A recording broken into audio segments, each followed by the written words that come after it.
আসসালামু আলাইকুম। ঈদ মুবারক। প্রিয় দর্শক, ঈদের দিনে ঈদকে কেন্দ্র করেই এটি গুরুতর প্রশ্ন উত্থাপন করেই বক্তব্যটি শুরু করি। প্রধান উপদেষ্টা কেন ঈদের আগের দিনেই তিনি জাতির উদ্দেশ্যে ভাষণ দিতে গেলেন, এবং ভাষণ যদি দেনই বা তার মধ্যে কেন সময়ের সবচেয়ে আলোচিত এবং বিতর্কিত ইস্যুগুলো নিয়ে তিনি কথা বললেন, বিভিন্ন টার্গেট গ্রুপকে সামনে রেখে নির্বাচন করিডোর বন্ধ ইস্যুতে কেন তিনি কথা বললেন, এবং সেটিকে কেন্দ্র করে এই ঈদের মধ্যেও বিভিন্ন রাজনৈতিক দল থেকে শুরু করে সাধারণ মানুষের বিভিন্ন পর্যায়ে একটা আতঙ্কের সৃষ্টি হয়েছে, না জানি ঈদের পরে কি হতে যাচ্ছে। এবং এটাও তো সত্য কথা যে এই ঈদকে সামনে রেখে যে সরকারি পর্যায়ের 10 দিনের ছুটি ঘোষণা করা হলো, লম্বা ছুটি, সেই ছুটি কেন দেওয়া হলো এত দিনের?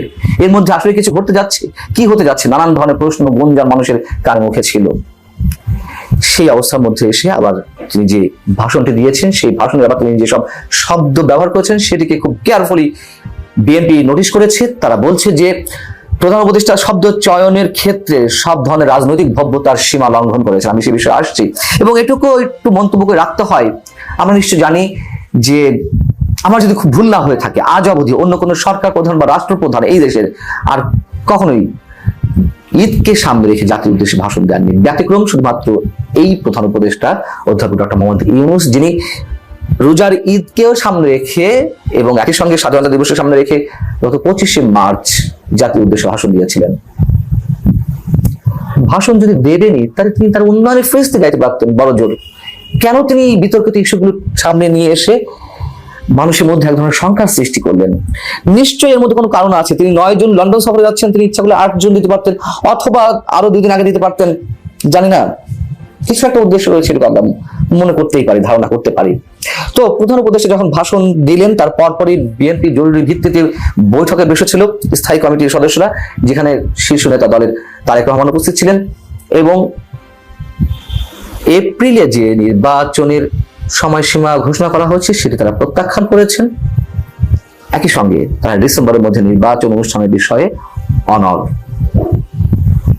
যদিও বিএনপির এই অনড় অবস্থানকে মানুষ এখনো পর্যন্ত অতটা সিরিয়াসলি কেউ কেউ নিচ্ছেন, কেউ কেউ হয়তো নিচ্ছেন না, যেহেতু বিএনপি খুবই সুকৌশলে সব ধরনের গঠনমূলক রাজনৈতিক ভাষা প্রয়োগের মধ্য দিয়ে তারা প্রতিবাদটি জানিয়ে আসছে। কিন্তু এইগুলোকে আবার কেউ কেউ দুর্বলতা হিসেবে দেখছে। আমি নিজেও বলেছি, অনেকেই বলছেন জুনেও যদি নির্বাচন হয় সেক্ষেত্রে বিএনপি হয়তো মেনে নিতে বাধ্য হবে। শেষমেশ আসলে সত্যি তেমনটি ঘটে কিনা আমরা জানি না।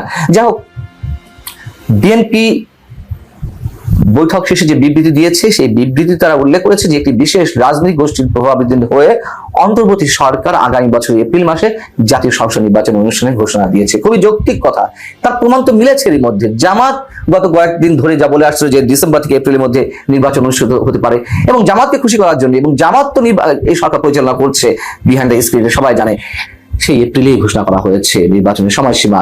এনসিপি জাতীয় নাগরিক পার্টি তো নির্বাচন চাই না, তারা জাতীয় সংসদ নির্বাচন আগে কখনো স্থানীয় সংসদ নির্বাচন, কখনো গণভোট, কখনো তারা সংবিধান প্রণয়ন, নতুন সংবিধান রচনা করায়, বর্তমান সংবিধান ছুড়ে ফেলা ইত্যাদি ইত্যাদি, মানে তারা নির্বাচন চায় না। সেই জায়গা থেকে এপ্রিলে যে নির্বাচনের সময়সীমা ঘোষণা করা হয়েছে সেটি যে কোনো অজুহাতে আবার পিছিয়ে যাবে, সেই বিষয়টি বিএনপি তাদের বৈঠকে তুলে এনেছে এবং বিজ্ঞপ্তিতে, প্রেস বিজ্ঞপ্তিতে উল্লেখ করেছে। খুবই যৌক্তিকতার সঙ্গে যারা বলে আসছেন, বা এখনো বিএনপি বলছে যে এপ্রিলে নির্বাচন অনুষ্ঠিত হতে গেলে ওই সময় যে প্রচন্ড গরম বা প্রতিকূল আবহাওয়া, ঝড় বৃষ্টি বা গরমে মানুষ ঘন্টার পর ঘন্টা লাইনে দাঁড়িয়ে ভোট দিতে, ভোট কেন্দ্রে যাবেন কিনা সেটা তো চরম অনিশ্চয়তার মধ্যে থেকে যায়। এবং তার চেয়ে বড় কথা হচ্ছে যে নির্বাচনের তফসিল ঘোষণা হলে এপ্রিলের মধ্যে, মানে এপ্রিলে নির্বাচন হলে সেজন্য যে প্রচারণা রাজনৈতিক দলগুলোকে চালাতে হবে, তখন তো রোজা পড়ে যায়। কিভাবে তারা এই কাজটি করবে? আরো বড় কথা যে সে সময় পাবলিক পরীক্ষাগুলো অনুষ্ঠিত হবে, এসএসসি, এইচএসসি। অতএব এইগুলোর যে কোনো কিছুকে একটা অজুহাত হিসেবে দাঁড় করিয়ে সরকার তখন নির্বাচন পিছিয়ে দেওয়ার মতলব আনবে এবং তেমনকি ঘোষণা দেবে। বিএনপি তার বক্তব্যে উল্লেখ করছে ভাষণের প্রধান উপদেষ্টা শব্দ চয়নে রাজনৈতিক ভব্যতার সীমা অতিক্রম করেছে, এবং এই জন্য তারা ক্ষোভ প্রকাশ করেছেন বিএনপি নেতারা। কোন ধরনের রাজনৈতিক ভব্যতার সীমা লঙ্ঘন করেছেন প্রধান উপদেষ্টা সেটি স্পষ্ট করে জানতে না পারলেও আমরা মোটামুটি ধারণা করতে পারি, যেহেতু প্রধান উপদেষ্টা সময়ের সবচেয়ে বড় স্পর্শকাতর যে দুটি বিষয় করিডোর এবং বন্দর ইস্যুর কথা বলেছেন, এবং বন্দর পরিচালনা ভার বিদেশি কোম্পানির হাতে তুলে দেওয়ার ক্ষেত্রে যারা বিরোধিতা করছেন তাদেরকে প্রতিহত আহ্বান জানিয়েছেন। একইভাবে করিডোর ইস্যু তিনি উল্লেখ করেছেন এই ধরনের বক্তব্য। সেই জায়গা থেকে তো এই বিষয়গুলো তো সেনাপ্রধান নিজে উল্লেখ করেছেন। বিএনপি কথা বলছে, বাম দলগুলো কথা বলছে, অন্যান্য রাজনৈতিক দলগুলো কথা বলছে, তাহলে কাদেরকে প্রধান উপদেষ্টা প্রতিহত করার ঘোষণা দিয়েছেন বা প্রতিহত করার জন্য আহ্বান জানিয়েছেন? ঠিক সম্ভবত এই জায়গাটিতে বিএনপি নোটিশ করার চেষ্টা করেছে যে তিনি সব ধরনের রাজনৈতিক ভব্যতার সীমা লঙ্ঘন করেছেন। এবং বিএনপি যদি সত্যি সত্যি এগুলো ইঙ্গিত করে থাকে, তারা অযৌক্তিক কিছু করেনি।